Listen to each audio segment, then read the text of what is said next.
So, if you hear anything in the background, it's because I'm playing a game.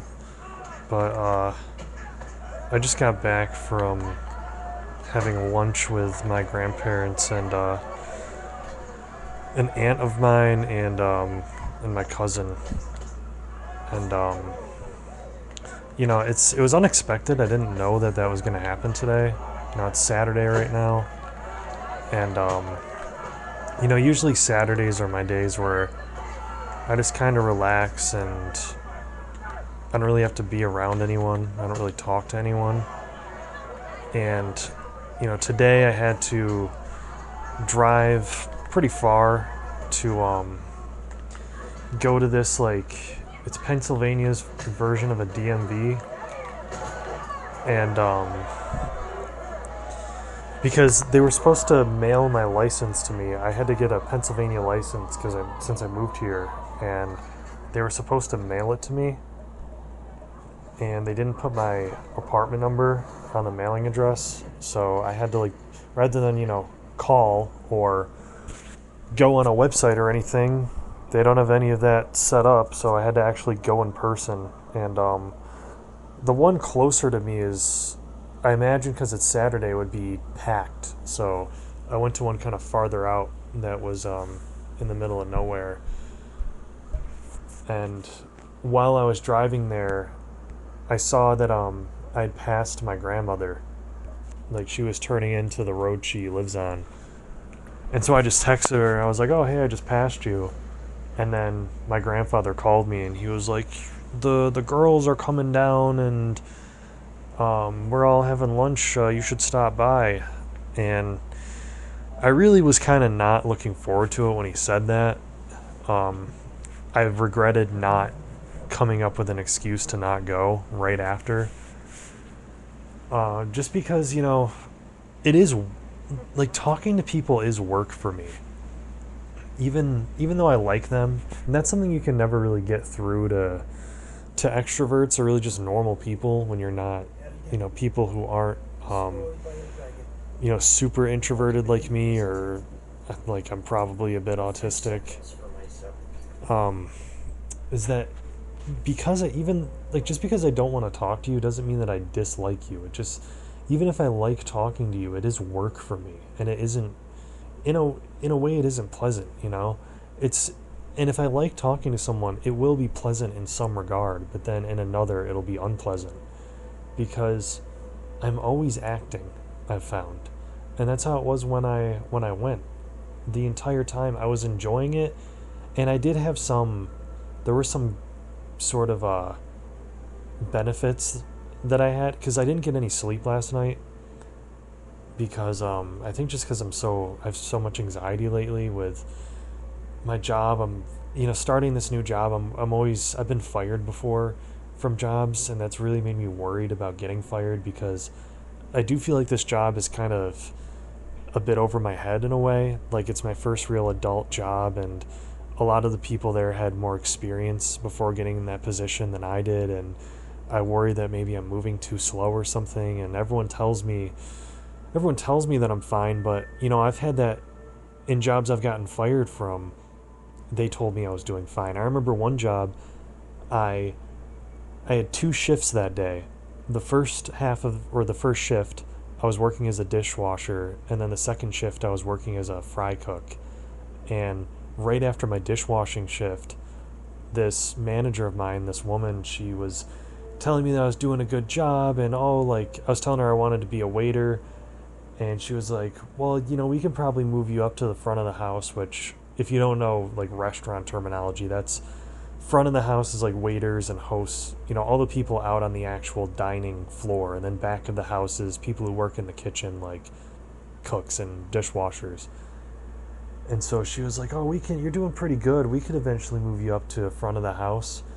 And so I was all excited, and I went home for my 2 or 3 hour break between shifts, and then came back for my fry cook shift. And as soon as I got in there, the other manager of of the second shift pulls me into the cooler, and he's like, "I'm sorry, but we gotta let you go, bud. It's just not working out." And so I don't trust anyone when they tell me that, oh, you're doing great, you're doing good, because no one's ever going to tell you the truth.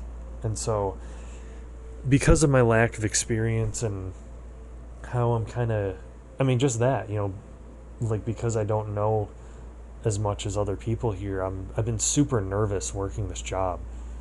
And, I'm just a naturally very nervous person. I'm very, very sensitive. I'm very easily, uh, I get anxious very easily and bothered very, very easily.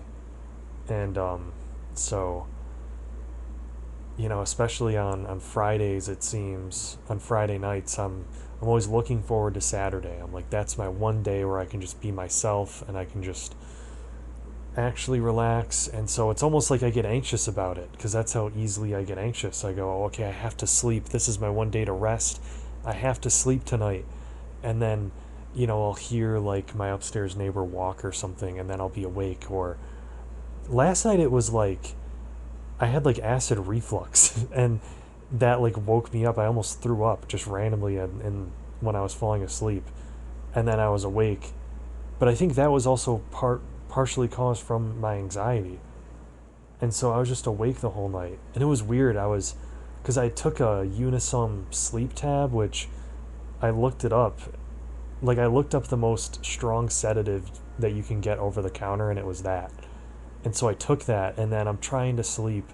And I had this weird dream where, in the dream, I was thinking how I normally think. Because in dreams, usually it feels like you're being yourself, but then, at least for me, I'll wake up and I'll go, that's not the decision I would have made, you know?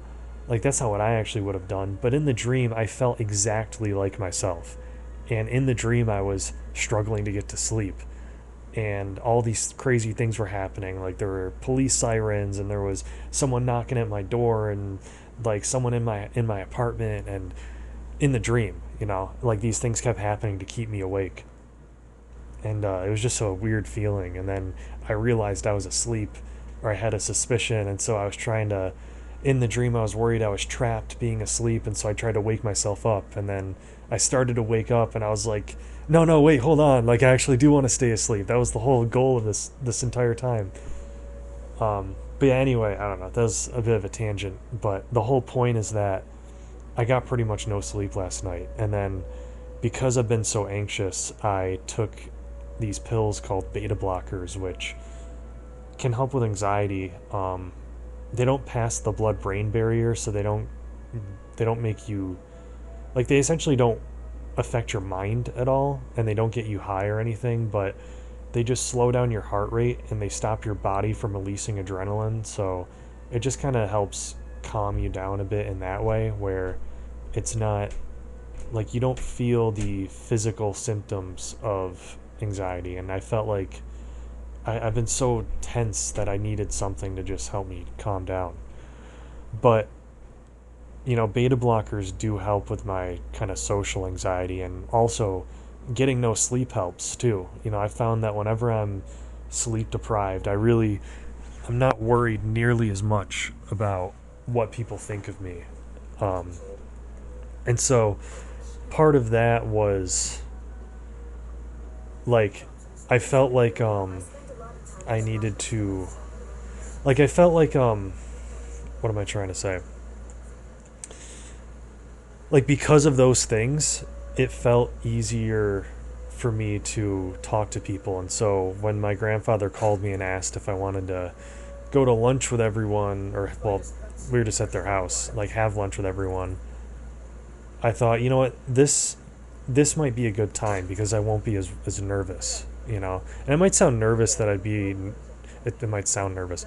It might sound weird that I'd be nervous around my aunt and my cousin, but I don't really know them that well. I met this aunt once when I was a kid, and then like 2 years ago, or a year and a half ago, I met her, or I saw her again, and then I've seen her like twice since I moved down here. So I really don't know her very well. And same with this cousin. Apparently I met her when I was a kid, but I don't remember. The only time I remember meeting her was a year and a half ago at this family reunion. And then today, seeing her today. And, it's almost because it's family, you're expected to be very familiar and have like a camaraderie and everything. And so that almost made me more nervous because, like I said before, anytime I'm socializing, I'm acting. And so I thought, okay, I really have to act here. Um, and, I think the reason for that is because it's almost like it's a self-fulfilling prophecy where, or like a positive feedback loop where, like, I've never really had a completely positive relationship with people. I've always ended up being abandoned. I've always ended up having people not want to talk to me or not like me. And even if they do seem to like me, they definitely don't want to be my friend the way that they do other people. And so when you have that experience, you're going to feel more anxious and more just more uncomfortable in social situations, because anytime I'm talking to someone, I'm constantly thinking about what I'm doing wrong. And today I tried, like partially because of, the stuff I said about being tired and everything, it was easier to not care as much. But I was like, okay, I'm just going to try my best, and I'm going to try not to say or do anything that makes me feel bad. I'm going to, like, whenever I'm about to say or do something, I'm going to think, does this make me feel firm and solid? Like, do I feel solid about what I'm doing? Or do I feel like that joke I'm going to make is kind of corny? If I have a suspicion of that, I'm not going to make it. I'm not going to make that joke. Or, do I feel like the way that I'm standing right now makes me feel awkward? If it does, then I'm going to, fix my posture to where I feel solid about myself. So, and then afterwards, I'm not going to ruminate on it. And I kind of am a bit, even just with this video. But at the very least, I didn't go through every single thing. And, like, usually after I talk to people, I'll go through every single thing I said or did. And I'll essentially critique myself. And I didn't do that this time. But I'm just thinking about, like, how uncomfortable I was. And I even partially liked it. Part of me, I did enjoy it in a sense. And in a year, when looking back at these times when they come down to visit and hanging out with them, I'm sure when I forget the anxiety, I'll just feel good about it, because it was enjoyable partially, but there's just always that, like, I just feel like an alien. I feel like I feel like Dexter, honestly, but not a serial killer, just like just an autist, because it's like like someone will laugh and then I'll see that they're laughing. I'll go, okay, I have to laugh now, or like I'll realize, oh, I'm not looking them in the eyes right now. I need to look them in the eyes, or else they'll know that I'm nervous.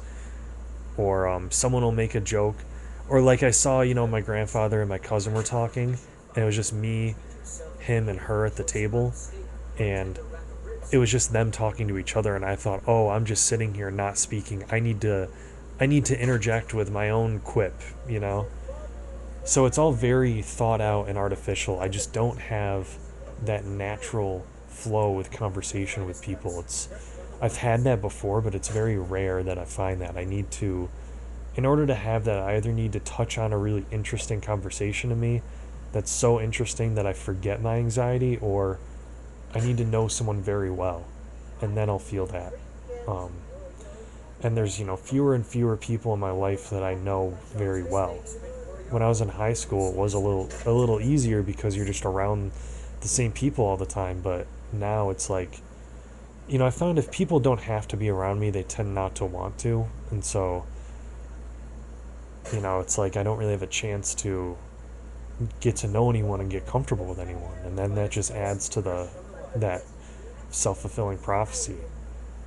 And I've also noticed that, like, you can really, like, people who have whatever I have, I'll just call it autism, even though it's probably not that technically, it's probably just a mixture of things.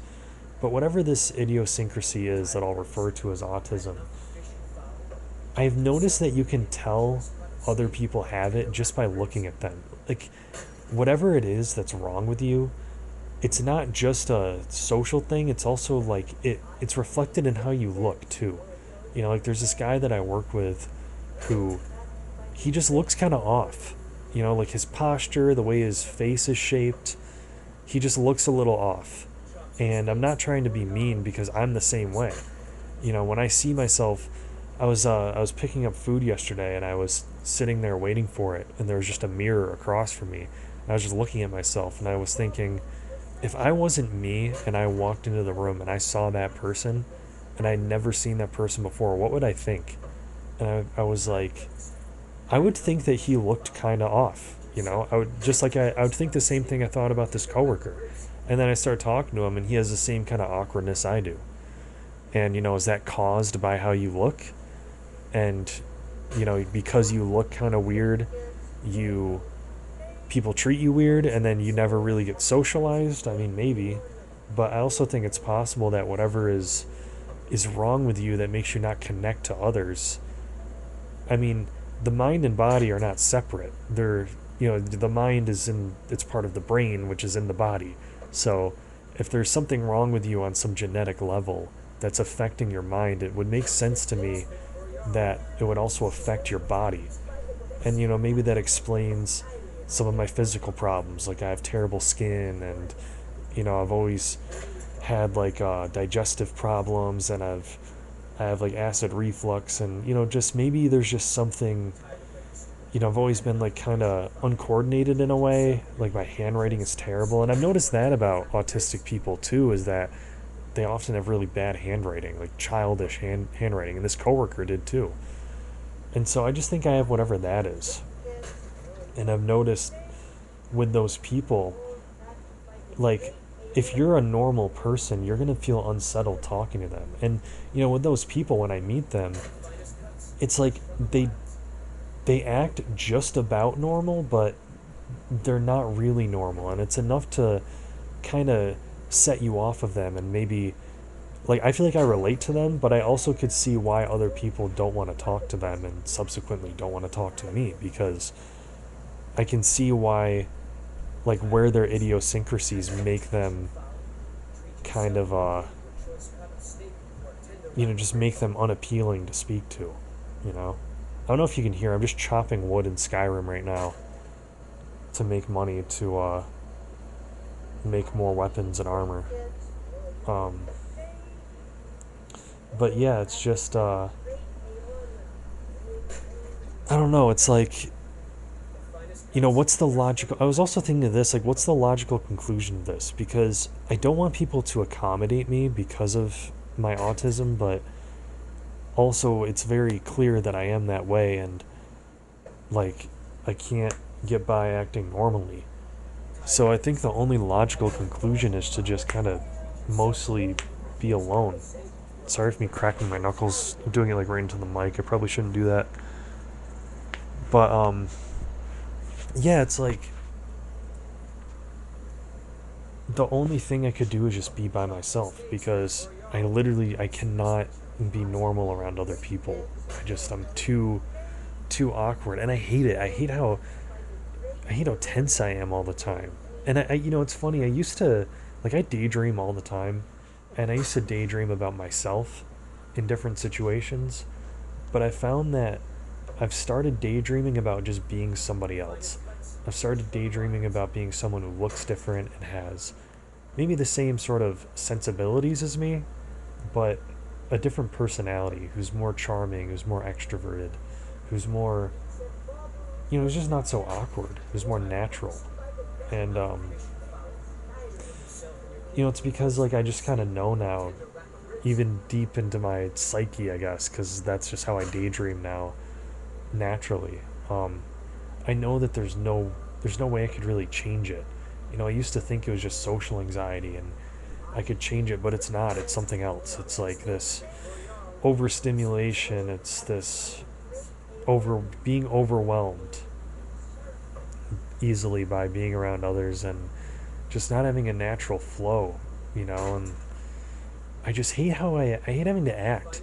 Like that's why, today they invited me afterwards. They were gonna, like when my grandfather first called me now I'm gonna get up and just pace around. I like doing that too when I record.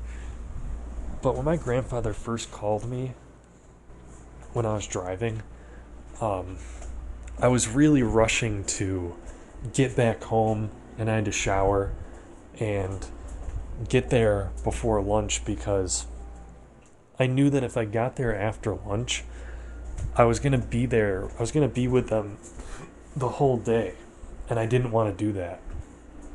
Because lunch, I knew they would probably, they'd get down here because they live up in New York. They'd get down here and they'd want to have lunch, and then they'd want to go up to the farm, which it's just some land that it's not like there's no animals. It's just like they call it the farm, and it's some land that my grandfather owns, and they're gonna want to like drive 4-wheelers and stuff, and that's gonna take the whole day. And I knew if I didn't go to lunch, because after I said I told them like I might not be able to make it to lunch because of how far I'm driving, and I didn't know how long being at the DMV was gonna be, because when I tried going there at noon on Tuesday, but at the more busy location, they said it was going to take well over an hour. And this location, I'm like, okay, it's a Saturday, it might be packed. But I was hoping because it was in the middle of nowhere that it wouldn't, and it wasn't. But when I was driving, I was like, I didn't know if I was going to be able to make it. And I really wanted to, because I knew that if I didn't make it, then like my grandmother was still expecting me to be there, because she was like she told my grandfather to tell me that I could just stop by any time. She was like, oh, you can just, even if you can't make it then, just come by whenever you can. And I was like, okay, she's expecting me to be down there. I shouldn't say no. I should go there, or else, because I already said no the last time they came down because I wasn't feeling well for the same reasons. I'd got no sleep and having trouble with that for a while now.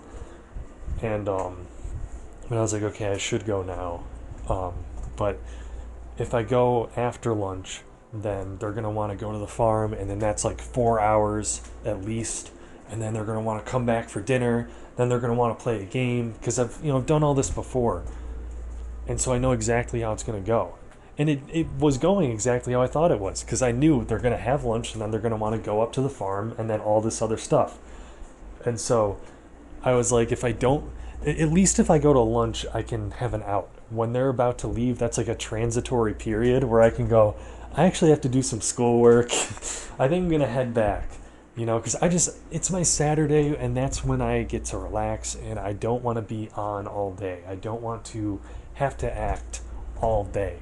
It's like, if you're an extrovert and you're listening to this, like, just imagine, it'd be like if you had to move to a completely foreign country. You had to move to India or China or, somewhere with a culture completely different than you, and you had to act in a way where they didn't know that you weren't from there the entire time. Like, you had to just try to guess their culture and guess the way that they do things and the way that they talk in such a way where you're not allowed for them to recognize that you're not from there. And just kind of how, or like, imagine you had to start a new job with no experience in that field and just kind of figure it out. It's like, it's this, like, you could do it, but it's like this stress. And even if you like it overall, maybe you like the place, this country, this hypothetical country, or this hypothetical job, it's still going to be stressful even if you like it, because there's this pressure on you to perform kind of outside of what you're able to without really focusing. And so so even though I like being around them, I just didn't want to spend the whole day, because it's, even though it's fun, it is, like I said, it's tiring. So I was like, I don't want to spend my one Saturday, my one day where I get to just do nothing, being on and performing. And so that was my out, is okay, when lunch is over, that's a good time for me to kind of dip out. And that's what I ended up doing. And, I kind of felt bad because, my aunt was, like, trying to convince me to go. And I worry that she thinks I don't like her because she doesn't realize that I'm just, I'm just awkward and autistic. And Because, like, this is the second time I think it's the second time she's come down and then wanted to go up there to the farm, and I've said no. And when I said no this time, and I said, I have to do this, I have to do schoolwork, I was hoping that they'd buy that lie and not know I was lying. And she was like, well, how about this? You go up there, you ride around four wheelers for a little bit, you get a little break, and then you come back, and then you can study. And I was like, I think this is the break, actually. I think the lunch is the break. And I felt bad, but it's, that's also another thing about why I'm so alone is that I can't just be there for everyone else. You know what I mean? Like, pretty much every time my grandparents ask me to do something, I do it. Anytime there's an opportunity, anytime my grandfather says that he wants to, take me out to, some event or something, because he's so busy, he's so extroverted, like, he has a million different lunches and breakfasts and fairs and all sorts of things he wants to go to. So anytime he wants me to do something like that, I do it. And if he ever wants a favor done, I do it. And they help me a lot too. But there are limits that I have where it's like I'm just not going to be that like charitable, for lack of a better word. And it's not charity, but it's like just there for others, like I need my own space. And so, it's like she might think now, oh, he doesn't really like us, he doesn't want to hang out with us because he didn't want to go up there and ride the four-wheelers with us. And I'm thinking, me going to the lunch is trying to show you that I do like you and I do like hanging out with you. But because like my limits, my social battery is so much lower than other people's, that it's like that still might not be enough. Like having the lunch still might it still might not be enough to signal that I like them and that I had a good time.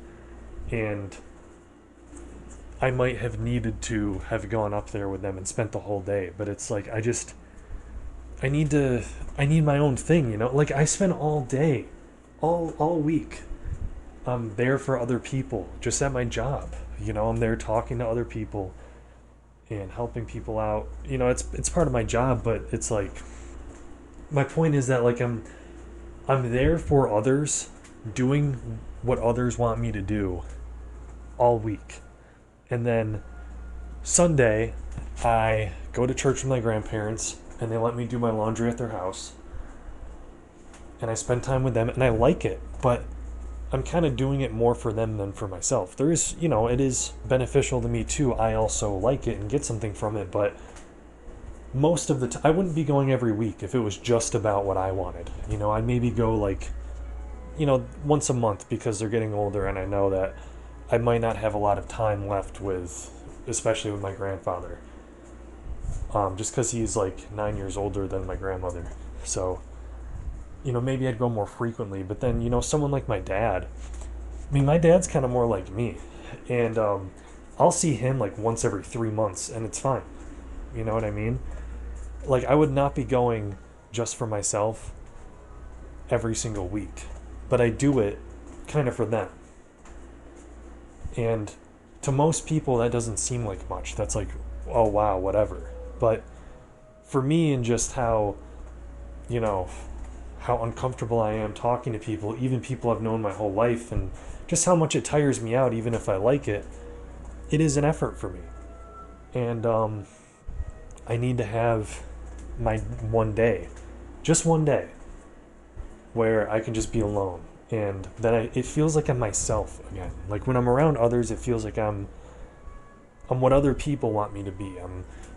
Because I don't want to be a wet blanket. I don't want to be a buzzkill. I'm not going to sit there like an emo teenager the whole time and just being quiet and, like just looking miserable. I want people to have a good time. And so I really try. And I don't want to do that all the time. I'm not going to do that all the time. I need to have at least one day where I can finally feel like my own self and just be alone and away from everything and all the noise. And it feels bad when, it feels like I'm letting someone down, or, I don't know. Like, I don't want, because I see it on people's faces sometimes where it's like I can see them getting disappointed or like kind of deciding that I don't like them, it seems like, or going like, oh, okay, like you just don't want to hang out. Like, you just don't want to do this. But it's, you can't explain that it's just not like that because I've tried to. And the thing is, people understand words on that surface level of words, but that doesn't help them really understand it like deep into how they feel. You know, if someone feels a certain way, you can explain that it's not that way to them, and they'll go, okay, that makes sense, but then they'll still act as if you never explained anything because they still feel a certain way. And so it's just kind of a sacrifice I have to make. I just have to go, okay, well, I'm just not going to really build relationships with anyone because it's just not in me, you know? And I'm going to upset people, and people are going to think I'm weird, or they're going to think I don't like them, and they're not going to like me, but they're going to think it's this whole thing that it isn't.